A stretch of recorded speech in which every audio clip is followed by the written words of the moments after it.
కడపటి యుద్ధం అనే ఒక చారిత్రక ఐతిహాసిక నవలని ప్రచురించిన సాహసి శ్వేత గారికి ధన్యవాదాలు. ఈరోజు మాట్లాడుతున్న నవల చారిత్రక నవల. అలాంటి చారిత్రక నవలల గురించి ఇంకొక చరిత్ర నవల రాసినటువంటి రచయిత వర్ధిల్ల వెంకటేశ్వర్లు గారు. మనకందరికీ రెండు యుద్ధాలు బాగా తెలుసు. మహాభారత యుద్ధం, పల్నాటి యుద్ధం. పల్నాటి యుద్ధానికి కారణమైనటువంటి కోడి పందాల్లో కొండమల్లు అనే కోడిని గురించి ఒక అద్భుతమైన చారిత్రక నవల రాశారు. ఆ నవల గురించి భూమన్ గారు కూడా ఒక వ్యాసం రాశారు. ఆ నవల రాసినటువంటి రచయిత వర్ధిల్లు వెంకటేశ్వర్లు గారు. వారిని మాట్లాడవలసిందిగా వేదిక మీదకి ఆహ్వానిస్తున్నాం.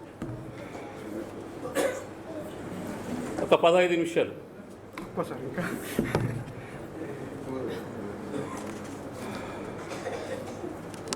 పెద్దలు, గురువులు బండి నారాయణ స్వామి గారు, నా సోదరుడు ప్రజాకవి గోరటి వెంకన్న గారు,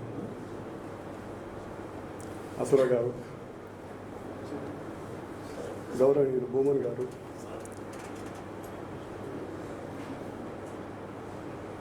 నాకు రాయటం వచ్చు రాదు కూడా తెలియదు. ఎక్కడో మూల కూర్చొని రాసుకోవడం అంటే తెలుసు, కానీ ఇట్లాంటి వేదిక మీద మాట్లాడుతుంటే నా వల్ల పని కాదు. పైగా ఇది మొట్టమొదటి వేదిక. నాకు భయం అవుతుంది. ఎవరి మధ్య మాట్లాడుతున్నానంటే సాహిత్యంలో ఉద్దండులు బండి నారాయణ స్వామి గారు, భూమన్ గారు, ప్రజాకవి గారు, వెంకన్న గారు, వీళ్ళ మధ్యన నేను ఏం మాట్లాడాలని నాకు నేను తర్జన పడుకుంటూ ఏదో ఆలోచన చేసుకుంటూ ఉంటుంటే నేను ఊహించినటువంటి ఉత్పత్తులు, నేను ఊహించినటువంటి అనూహ్యమైనటువంటి సంఘటన వచ్చి నా దగ్గర పట్టి. ఇప్పుడు నాకు తెలిసి 9th క్లాస్ 8th క్లాస్ అనుకుంటాను, ఇనాక్ గారి పాఠ్యాంశం ఉన్నది సార్. ఒక పాఠ్యాంశం ఉంది.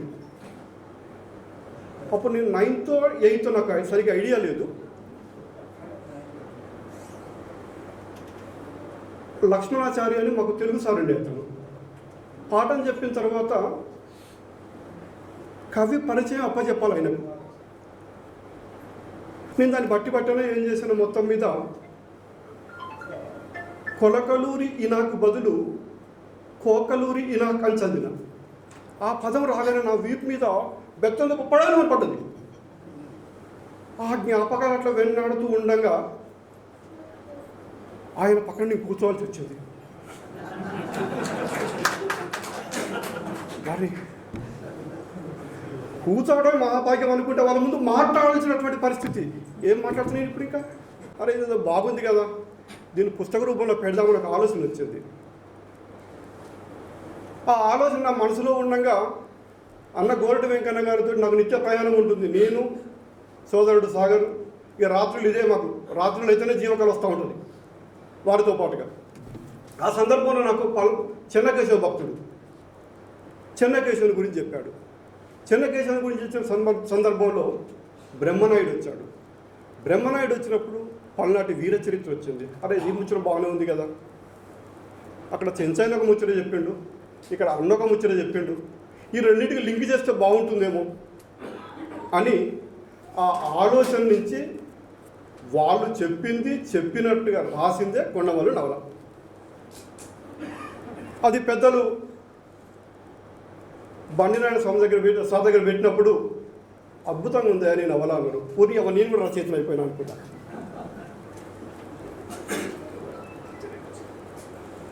కానీ అది నిజంగా సాహిత్యపరంగా అంత గొప్ప నవల అంటే నాకు ఇప్పటికీ తెలియదు.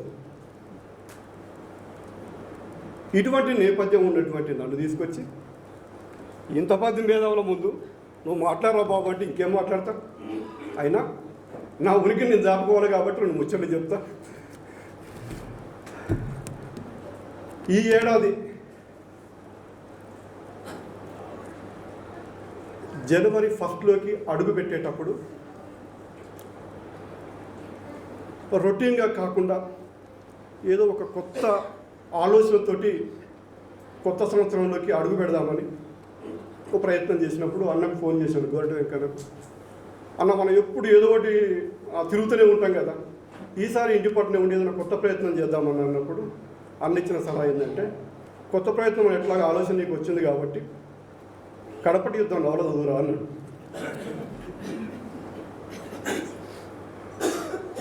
జనవరి 31 4 గంటలకు నేను ఆ పుస్తకాన్ని ముందేసుకున్నానండి.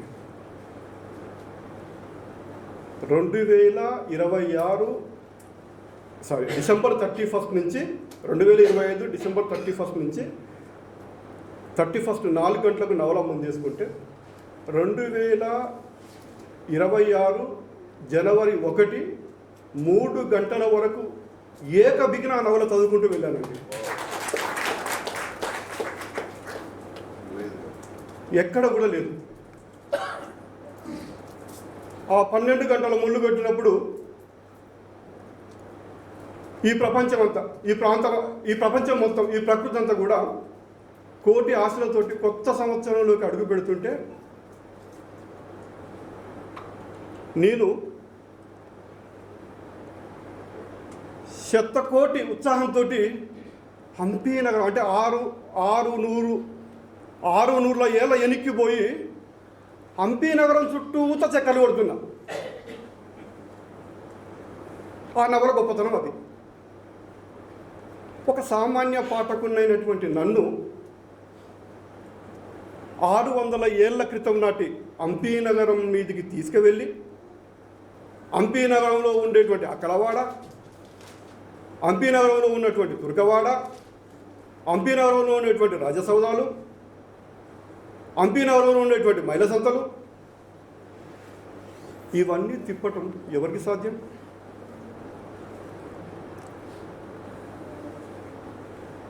భౌతిక పరిమితులు, పదార్థ నియమాలను జయించినటువంటి సృజనకారునికి మాత్రమే సాధ్యం. ఆ సృజనకారుడు బండి నారాయణ స్వామి. ఆయనగా మనం మనువాదాన్ని ఆపాదించేది, వారి నవలను మనం విమర్శించేది. ఈ నవలలో ఎవరు హీరో? ఉత్తన్న హీరో. ఉత్తన్న ఎవరు? దళితుడు. మన వాళ్ళు ఏమంటారు? దళితునికి మీరు హైందవాన్ని ఆపాదిస్తారా అంటారు.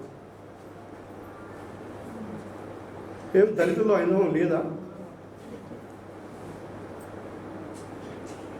దళితుడు కథా వస్తువేనా? ఎప్పటికీ కథలో హీరో కాకూడదా? కథానాయకుడు కాకూడదా? కబీర్ దాసోరు రాముని సృజించిండు. అరే రాముని సృజించిన మాత్రం కబీర్ దాస్కు నువ్వు హైందవాన్ని అంటగడతావంటే ఏం చెప్తా?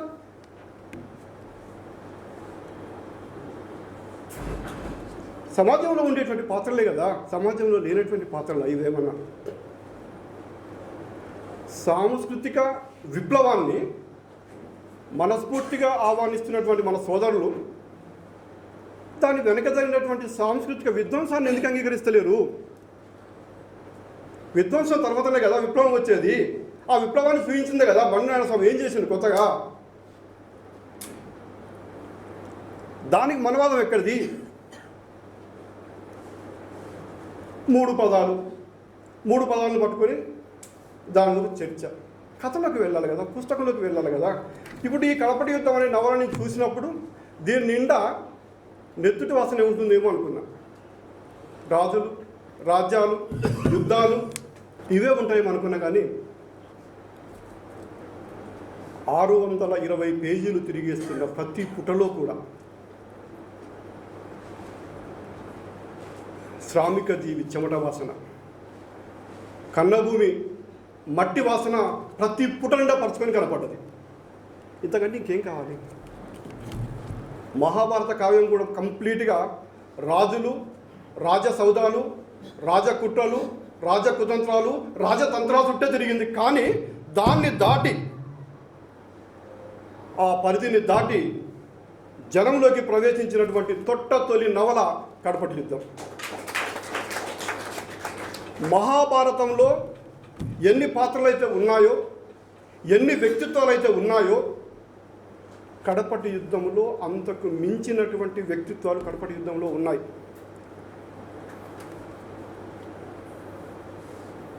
ధర్మ సూక్ష్మము, సూక్ష్మ ధర్మము, ఇవాటి నుంచి ఉన్నది కాదు, ద్వాపర యుగం నుంచి ఉన్నది. పెద్దల ముందు మాట్లాడితే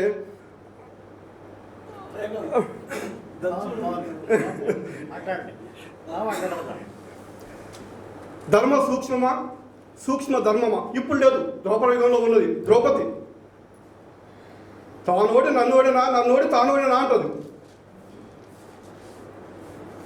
ఇక్కడ ఏది ధర్మ సూక్ష్మము, ఏది సూక్ష్మ ధర్మము? యుద్ధం కోసం మతమా, రాజ్య విస్తరణ కోసం మతమా, మత విస్తరణ కోసం రాజ్యమా? ఏది ధర్మం, ఏది ధర్మ సూక్ష్మం? ఈ రెండింటిని విడతీసి చూడగలమా? దీనికి తీర్పు ఇవ్వగలమా మనం? వాళ్ళే ఇవ్వలేదు.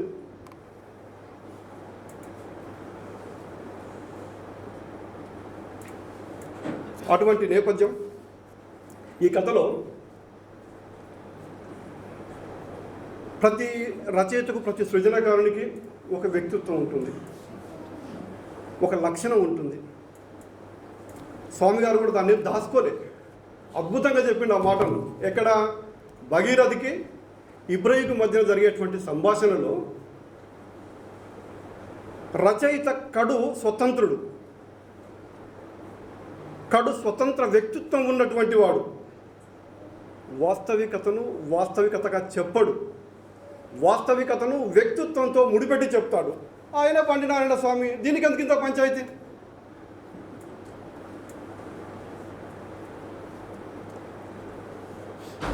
అదే కదా. మిగిలినటువంటి పాత్రలు ఏమున్నాయి సమాజంలో? మనకు ఉన్నటువంటి పాత్రలే. నాకు ఇష్టమైనటువంటి పాత్రలు దీంట్లో రెండు ఉన్నాయి. ఒకటేమో ఉత్తన పాత్ర, రెండవదేమో నల్లజ్జ పాత్ర. చాలా ఇష్టమైనటువంటి పాత్రలు నాకు. రెండు కూడా కల్పితమైనటువంటి పాత్రలే.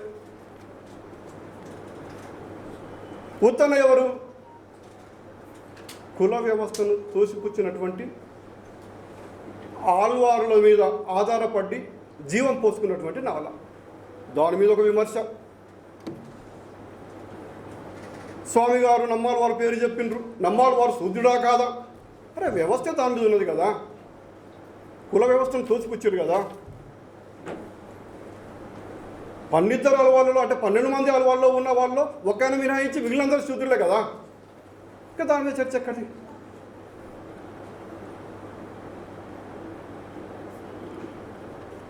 ఇట్లు చెప్పుకుంటూ పోతే ఈ నవలలో చాలా ఉన్నాయి. ఇప్పటికి ఎక్కువ మాట్లాడినట్టున్నాం.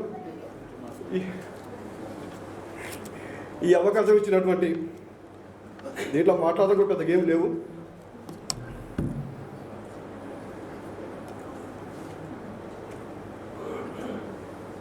నాకు తెలిసి ఇంకొకటి, విమర్శ అనేది ఉండాలి, ఉంటుంది కూడా. ఎప్పుడో 100 ఏళ్ల క్రితం రాసినటువంటి ప్రతాపరుద్రీయం చరిత్ర ఏకాంబరనాథుడు రాసిండు. ఆయన మీద ఈనాటికి విమర్శలు వస్తున్నాయి, ఈనాటికి విమర్శిస్తూనే ఉంటారు. విమర్శ అనేది ఎట్లుండాలి? తులనాత్మకంగా ఉండాలి, వాస్తవికతను నిర్దేశించే విధంగా ఉండాలి. నాలాంటి వర్ధమాన రచయితలకు ఒక బాట మాదిరిగా ఉండాలి. అది వదిలిపెట్టేసి రచయిత వ్యక్తిత్వాన్ని హత్య చేసినట్టుగా ఏమిటివి? హంపన్న పాత్ర మీద విమర్శలు చేయండి, ఎట్లా చేస్తారో చేయండి. సమాజంలో లేని పాత్ర ఇది. ఉత్తన్న పాత్ర సమాజంలో లేని పాత్ర. నల్లజ్జ లేడా? ఇంకొక ఇష్టమైన పాత్ర ఉంది. చిన్న సన్నివేశం. నల్లజ్జ ఒకానొక సమయంలో అనుకోకుండా ప్రాపాలికకు ఆకు ఒక్క ఇస్తాడు. ఆకు ఒక్క ఇచ్చినంత మాత్రాన తన ఇష్ట సగునిగా ప్రేమిస్తూ ఉంటుంది. దాన్ని ఆస్వాదించండి. ప్రకృతి అదేగా చెప్పేది. ప్రకృతిలో ఉండేటువంటి ప్రేమ అదే కదా, ప్రేమతత్వము. దాన్ని వదిలేసి ఈ 3 అక్షరాలు పట్టుకున్నావు, ఆ 3 అక్షరాలు పట్టుకున్నావు, దీనికి ఆపాదించినవు. విమర్శించేటువంటి మిత్రులకు ఒకటే విజ్ఞప్తి, విమర్శలు చేయండి, సద్విమర్శలు చేయండి. అభిప్రాయాల సంఘర్షణ జరిగినప్పుడే సాహిత్య ద్విగుణీకృతం జరుగుతూ ఉంటుంది. అది అవసరం కూడా సాహిత్యానికి. కానీ చేసేటువంటి మీ విమర్శలు గౌరవప్రదంగా ఉండాలి.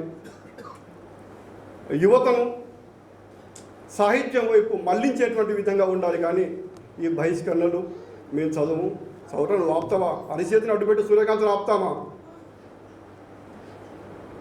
చదవాలని నువ్వు బహిష్కరించడం వల్ల పుస్తకం కొనరా, చదవరా. ఇటువంటి ప్రయత్నాలు వద్దు.